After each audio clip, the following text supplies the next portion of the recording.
Hello friend, स्वागत है आपका आपके अपने चैनल पीएमसी मध्य प्रदेश में। चैप्टर का नाम है सुरेश की कहानी। तो चलिए स्टार्ट करते हैं। एक दिन सुरेश का परिचय एक युवा विधवा से हुआ। वह निम्न चरित्र की थी और उसने सुरेश पर डोरे डालना शुरू कर दिया, जो विवाहित और 3 बच्चों का पिता था। जे ने सुरेश को अपने पीछे इतना पागल कर दिया कि वह उसके झूठे प्यार के जाल में फंस गया और उसने उसे एक घर तक दिलाने का वचन दे दिया।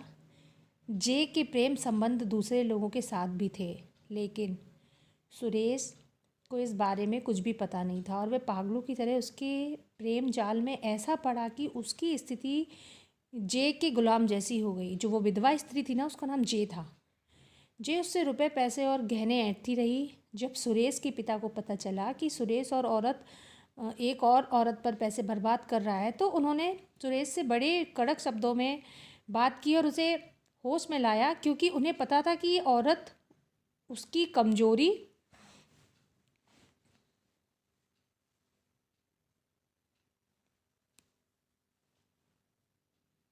होने के बावजूद सुरेश एक भला इंसान है। सुरेश ने अपनी गलती समझ ली और उसने जे के साथ अपने सारे रिश्ते तोड़ लिए।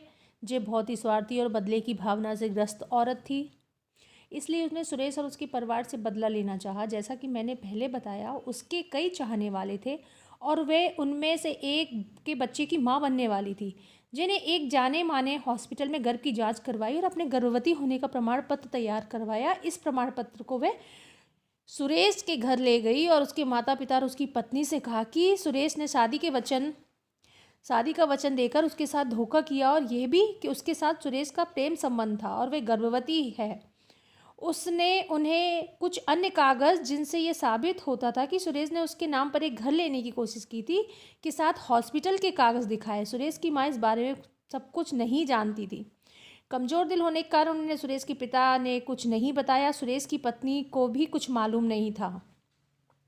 सुरेश की माँ को इससे बड़ा आघात लगा और उसी रात वे चल बसी।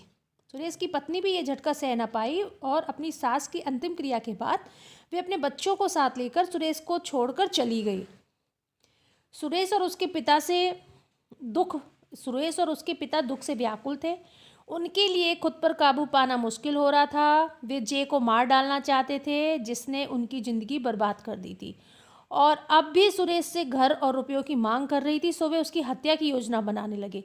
वे भले लोग थे, लेकिन इस अपमान और अपने परिजनों के वियोग ने उन्हें बदले की बात सोचने पर मजबूर कर दिया था। सौभाग्य से उनका एक बहुत ही धर्मनिष्ठ मित्र उन्हें सांत्वना देने उनके घर आया था।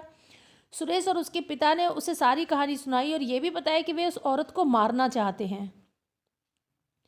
उनके मित्र ने कहा, देखिए आपके साथ क्या हुआ और आप किन परिस्थितियों से गुजर रहे हैं मैं अच्छी तरह समझता हूँ, लेकिन इस बूढ़े की बात पर ध्यान दीजिए और अपनी आत्मा को बचाइए। उस औरत को मारना आपके हाथों में नहीं है, ये पूरी तरह सर्वशक्तिमान ईश्वर के हाथों में है। इसलिए मेहरबानी कर सर्वशक्तिमान ईश्वर के विरुद्ध मत जाइए।